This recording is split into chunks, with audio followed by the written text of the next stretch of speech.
Okay, so little intro on Google Chromecast. So I actually put together a few slides here. I figure first I'll go through kind of the theory, because I didn't really know exactly what Chromecast was at first, but I had a basic concept. But I'll just go through what it is and how it works, and then I'll show the code and do like a live demo. So basically, Chromecast, as you probably know, it's a way for you to get something that's on your mobile device playing on your TV. It's a drop dead basic description. Now, unlike something like AirPlay, Apple AirPlay basically uses your mobile device as kind of a middleman. So you're actually bringing your media down from the cloud through your device onto your TV. That's how AirPlay works. Chromecast is a little bit different. You're using your mobile device as content discovery and to discover the actual Chromecast device, and once you get that all together, you're sending the stream over to the device, and that stream goes directly from the cloud to the Chromecast in your TV. And your mobile device remains connected to it and can send information, can send messages to it. So you have control, like to play, pause, seek, set the volume, change the stream, and other custom messages as well. And likewise, the Chromecast can send messages back to any mobile devices that are connected. You can send messages or events, to know when you've started, stopped, any errors or anything like that. So to set up a Chromecast application, you actually need two applications. You need the sender application, which lives on the mobile device, and this could be an iOS application or a Android application. It also runs with Google Chrome on the desktop or Chrome OS, so you can cast from there. But mainly, I'll be showing you an Android application. But I think for iOS, it's probably very similar. And then on the Chromecast device, you run a receiver application. And this is an actual application that's loaded from the web into the device and is your media player for that TV device. So the sender application has a few different responsibilities. One is it discovers Chromecast devices on the network. It allows the user to choose which device they want to cast to. It establishes a connection to that chosen device, and then it gives it a stream or audio stream, video stream, photos to start playing, and then it remains in contact with it to send and receive messages from that device.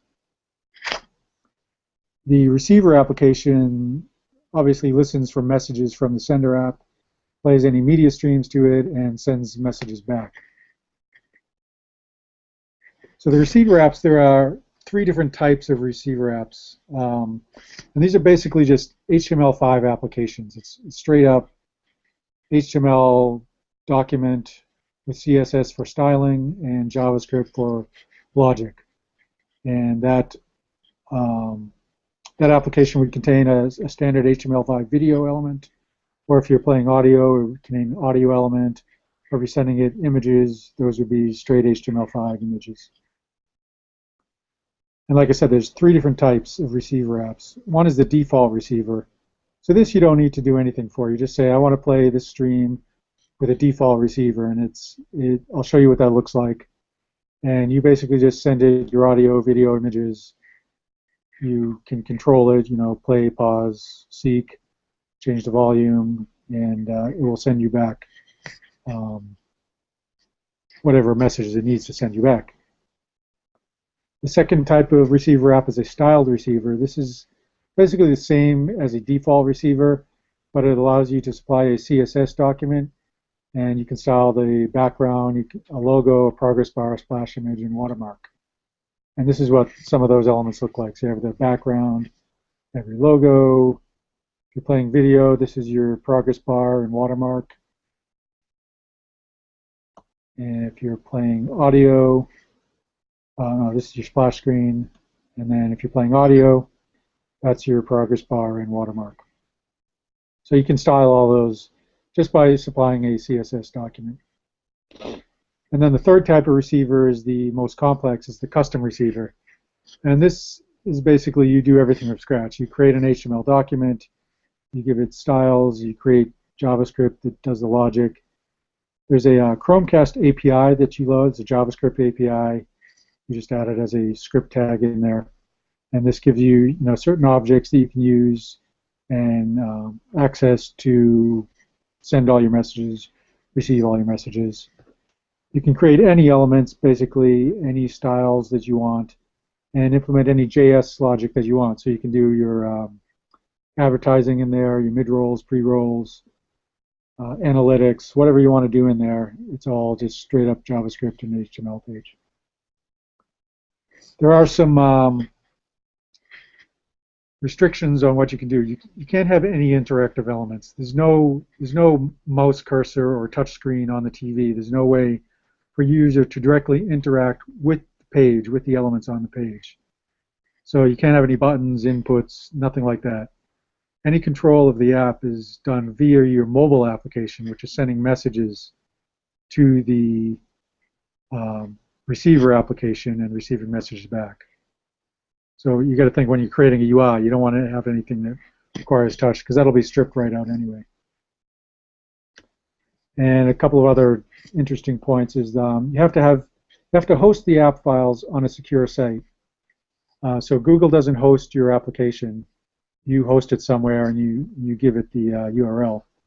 And you register the app with Google, and when you register it, you get an ID, and you use that ID in your sender app to specify which receiver you want to use, and I'll show you all that. So that's basically that.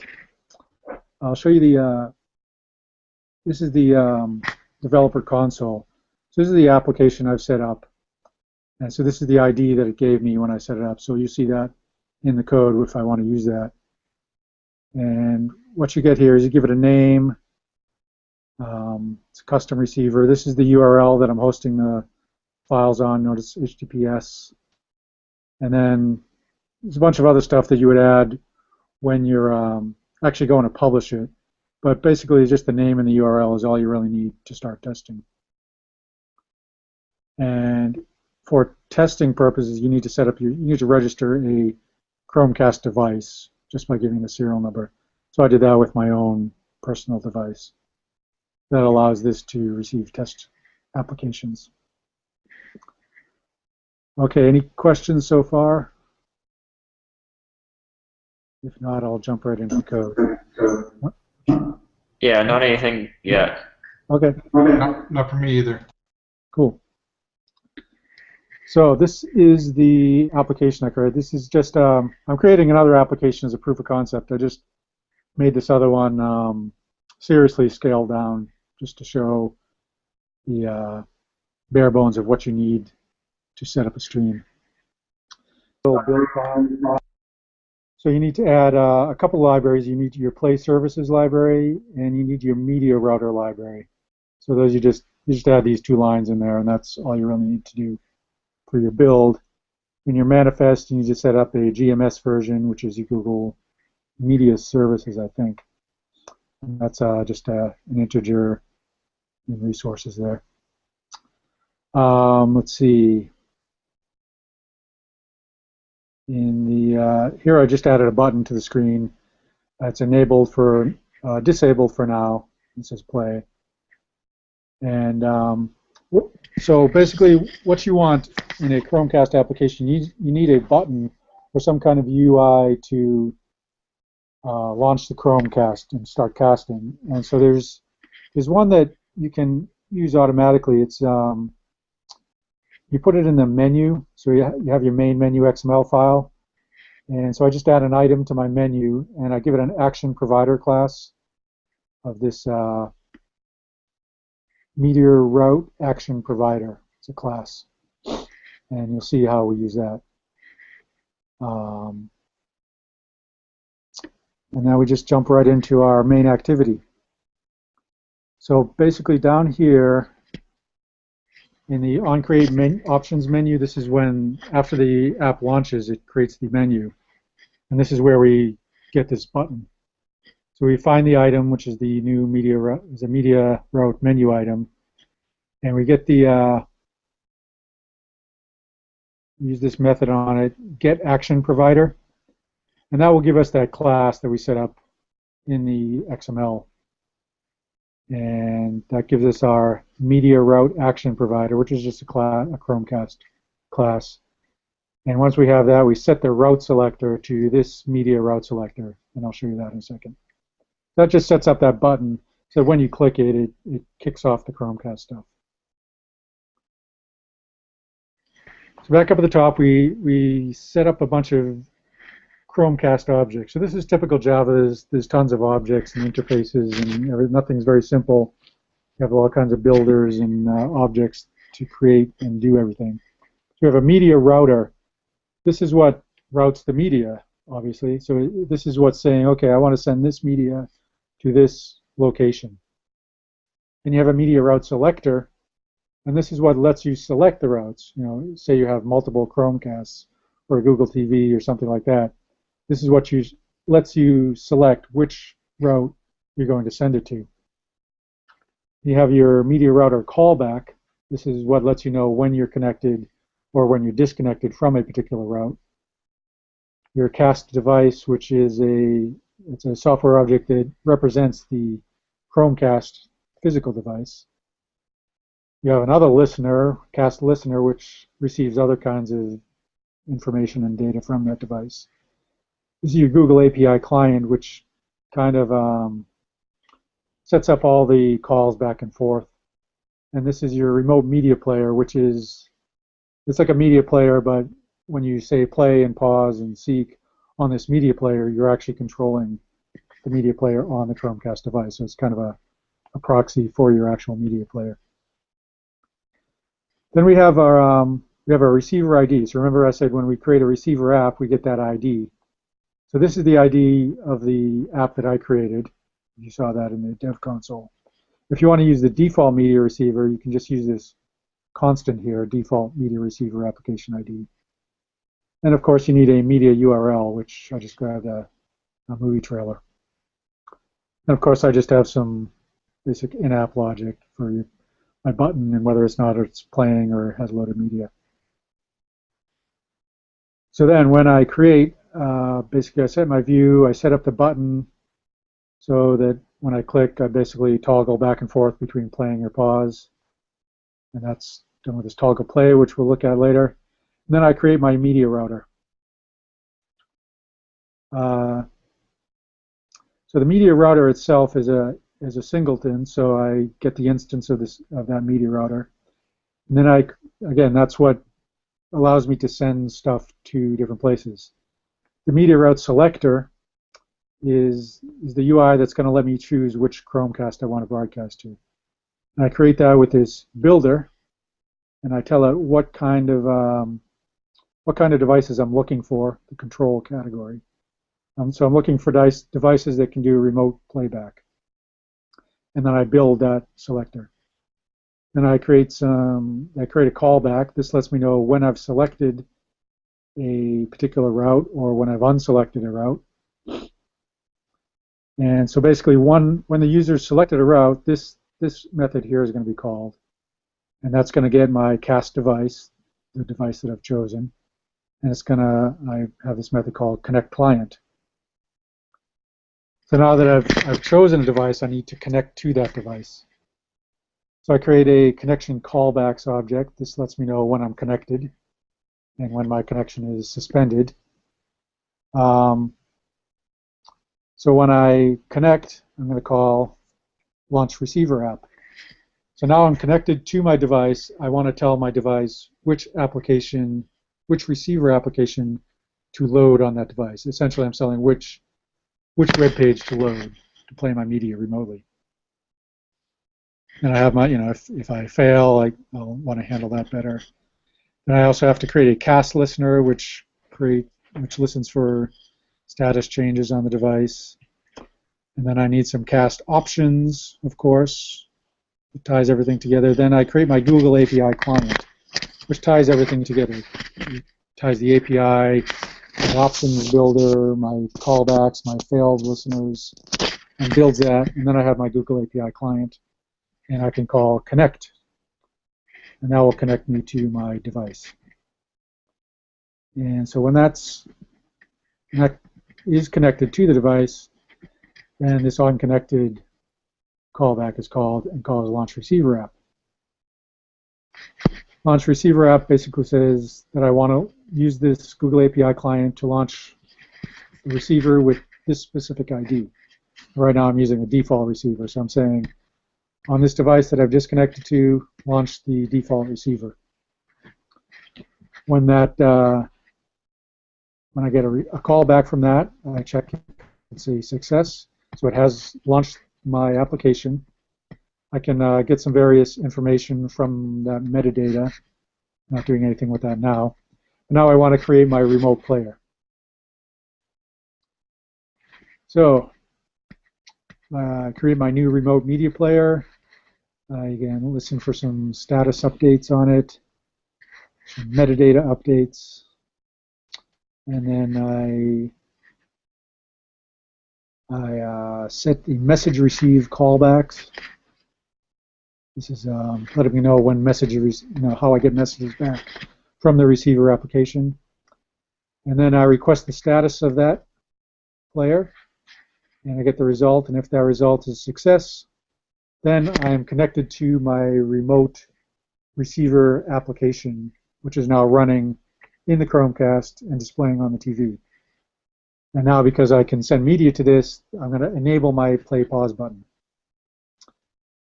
So now my play pause button is enabled. When I toggle it, when I click it, basically I just have some basic play pause logic here. If the remote media player is playing, then I pause it, and I change the label. I said it was playing to false. If it's not playing but it has loaded media, then it must be in a paused state. So I just tell it to play. And if it's not playing and it hasn't loaded the media, then I need to load the media, and I call this load media function.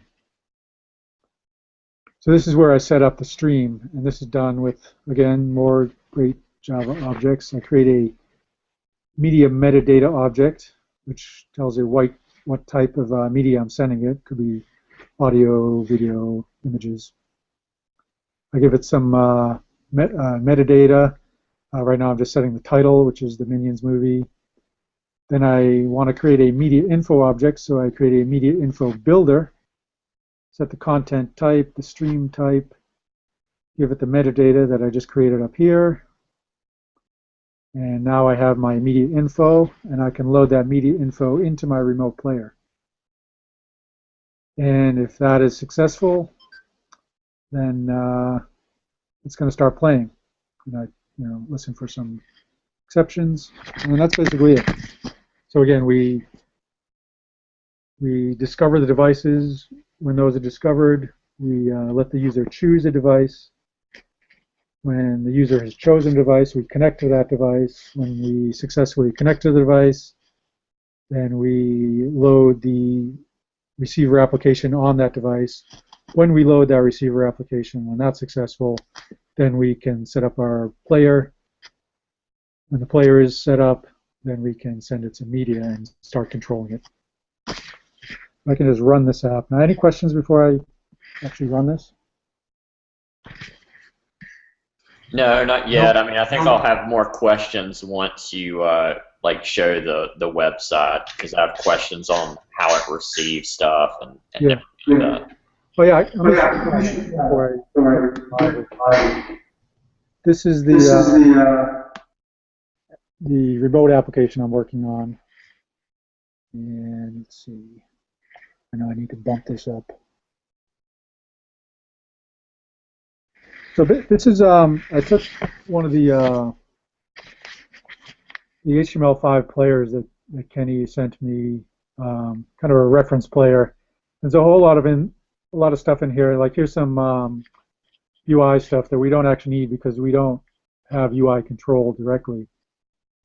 So most of this I just used as is. I stripped some of the stuff out that wasn't applicable, and basically this connect Chromecast is this is the main code that you need in a receiver. This is the vital code that you need. You need to create a media manager, and this is what wraps the player. The EMUI player is just an HTML5 video element. So you wrap that inside of a media manager.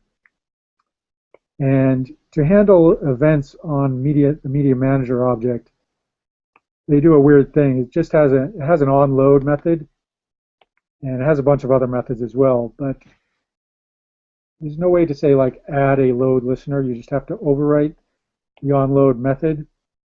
And their suggested way of like, so it has some default functionality already. So they say to save the initial onload as the onload orig, and then assign your new function to the onload, and within that call onload orig, passing that event. This is basically how you call the super method that you're overriding. So really you don't need any of this as well, because if you just create your media manager and then your cast receiver manager and start that, this whole app will work just as is. I'm overriding the onload because when I load some media, I want to get the event data. I want to get the metadata out of that and get the title of the media that I just got, which I sent back when I created that metadata over on the Android side. And I'm just setting a text element in the UI.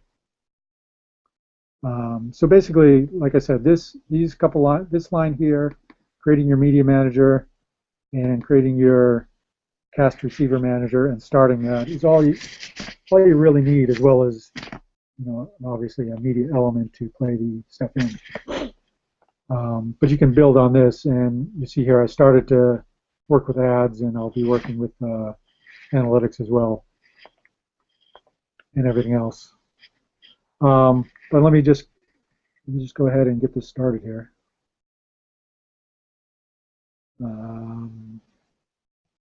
There.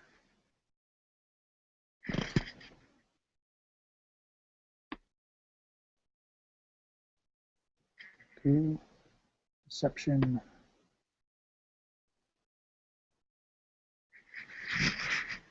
Okay. So we're just going to fire up this app here on my mobile device. You can see my TV behind me that's running Chromecast already. So let's see.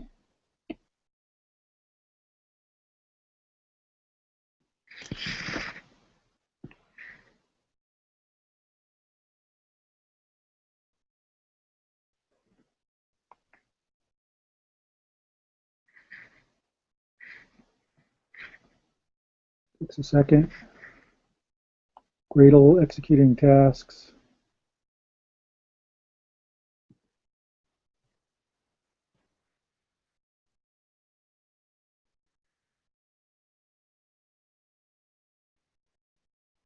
Installing.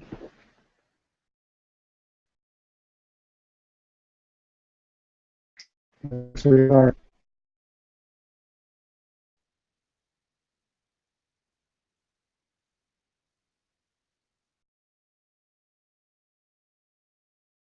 Up here, you have that's the menu button that we set up originally.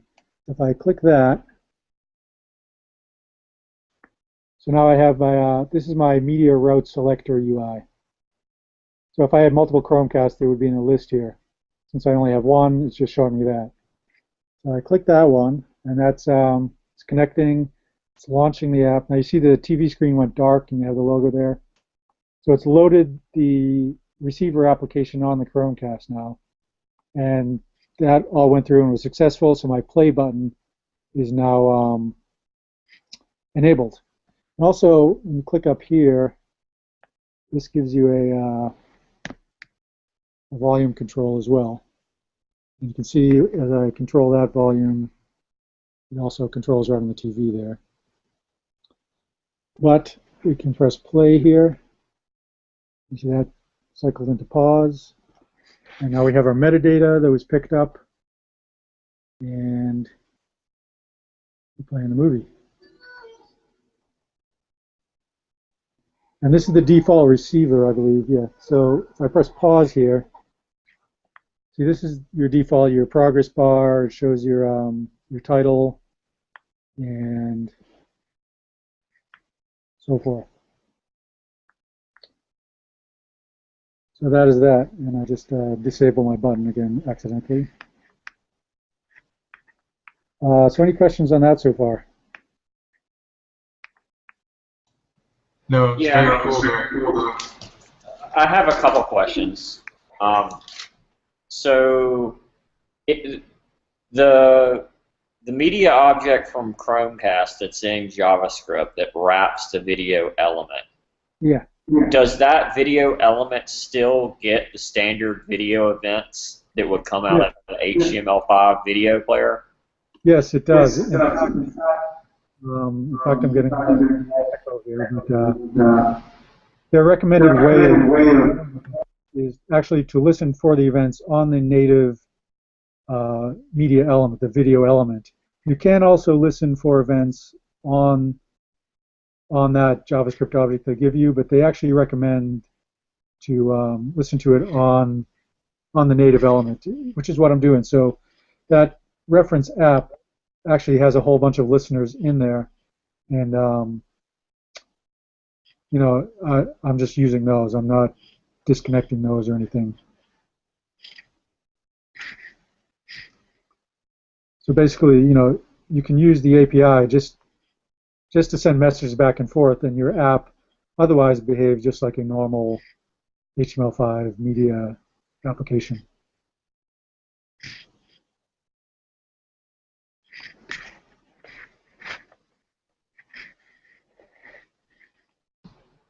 All right, yeah, and another question. So when you said the native object, you're talking about the native video element object, right? Right. So we have the video element. You can listen to events on that. I'll share my screen again. I'll show you what's going on in the code. So here we have this bind event. So we're listening to all these things: duration, change, playing, emptied, ended, error, pause, progress, time update. And these are all listened to directly on the UI player element, which is the native video element. So I'm not changing any of that. So all these functions continue to work. So this go down here.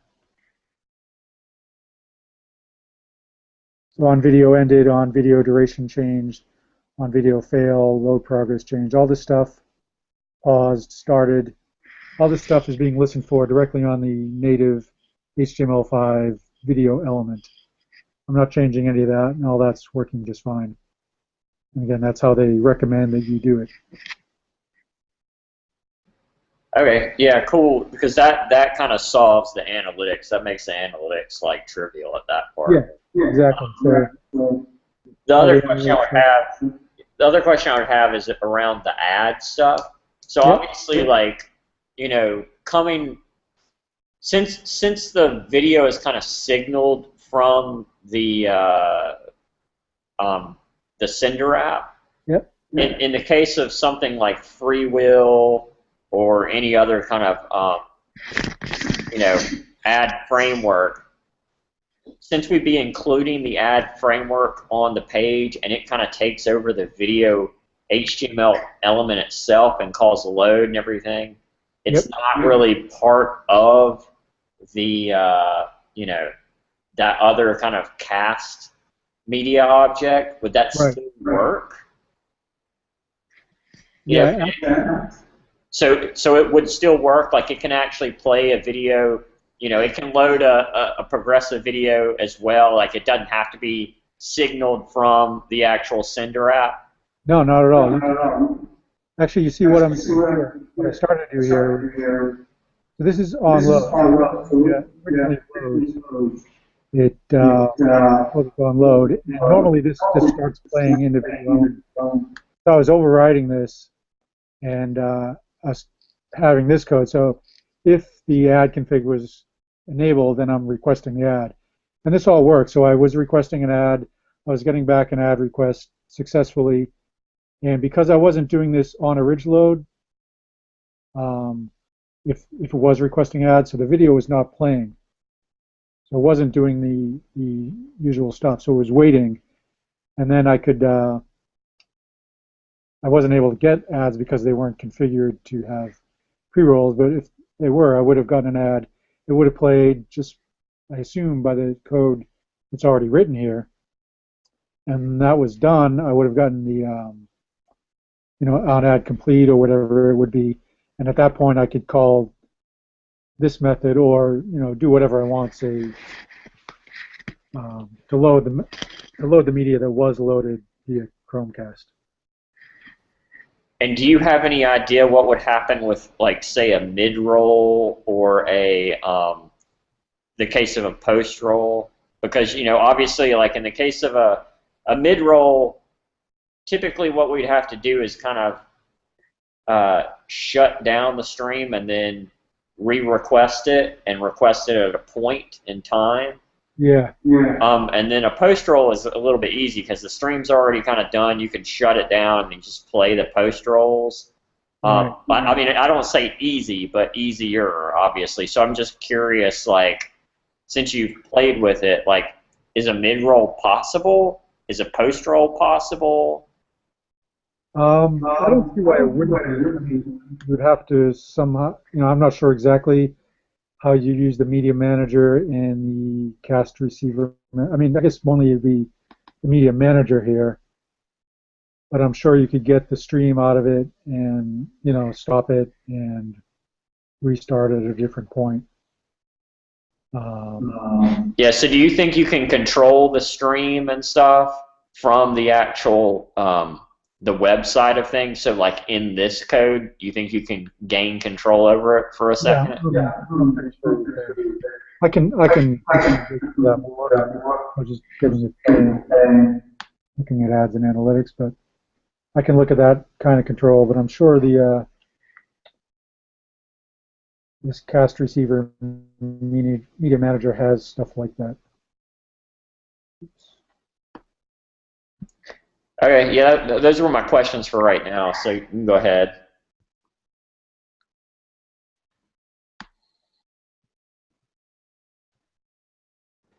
I have pretty good documentation too. So this is the media manager class.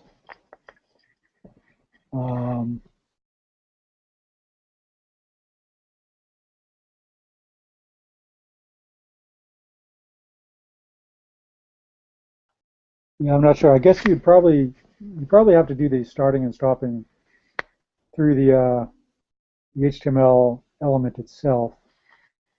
But yeah, again, I can dig into that. I guess the only other thing I want to show you was so I use the default receiver there. I can go back up here and use the receiver that I set up, and so just by changing that receiver ID, I should be able to change that.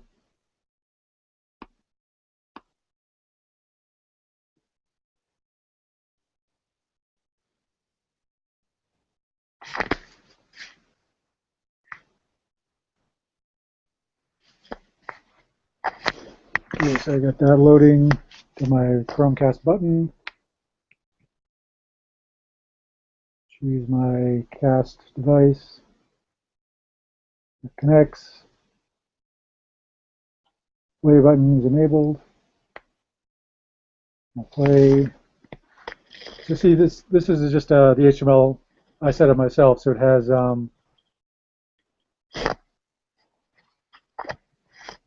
the title up at the top, and it has a progress bar that I made myself, as well as the time and duration down at the bottom. I have that so when you pause, all that stuff becomes visible. When you play, it waits like 5 seconds and then goes away. When you pause, it comes back again. So that was all relatively easy to set up. It's just straight HTML, CSS, JavaScript. So you can do pretty much anything you want with the UI. And then I think the toughest stuff will be, what you just brought up, Kenny, as far as messing with the stream midstream and starting and stopping it and inserting other stuff in the middle of it, which I think would be the toughest stuff in just a regular app.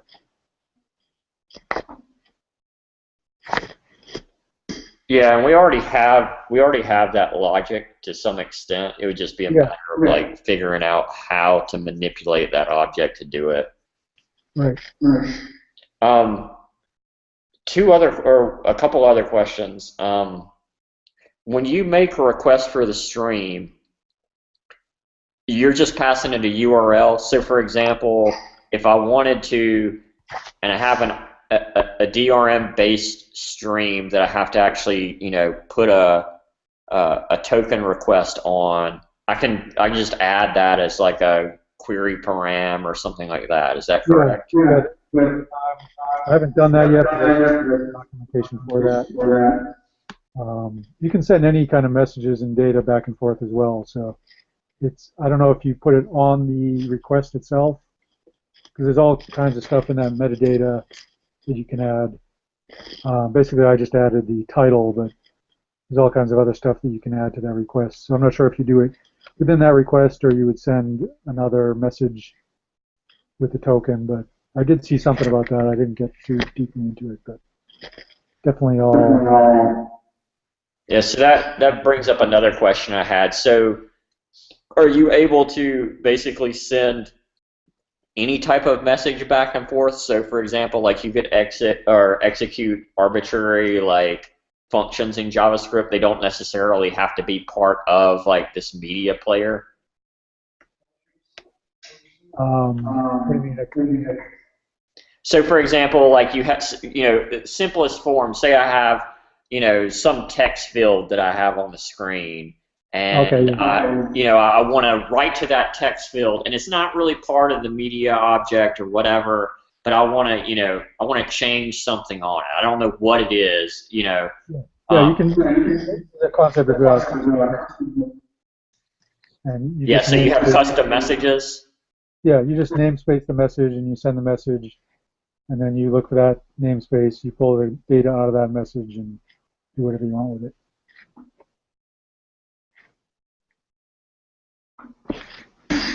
And then I guess the other question I had was, and this kind of depends on the player, is there something in the API, because I don't think that there is in the HTML video element itself, is there the ability to play at offset? Yeah. Okay. Yep. Cool. Yeah, I mean those are basically all the questions that I had. Yeah, because if you think that regular app, you might have the video playing on the application itself, on the mobile device, and then you switch over to playing it on the Chromecast.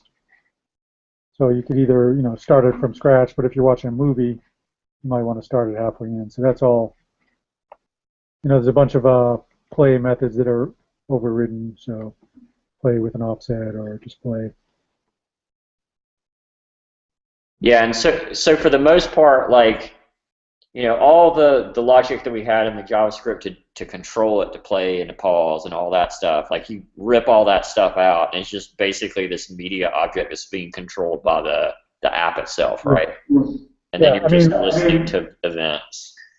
Yeah, there's two ways to do it. You can let that control it directly, or you could, like remember when I overrode that onLoad method, you could override the onPlay method and do what you want. Instead of letting it do its own thing, you could just call your own play functionality or pause functionality or whatever you want.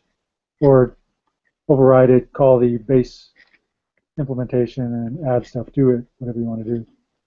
Or you can just let Chromecast handle those messages directly and start and stop the stream.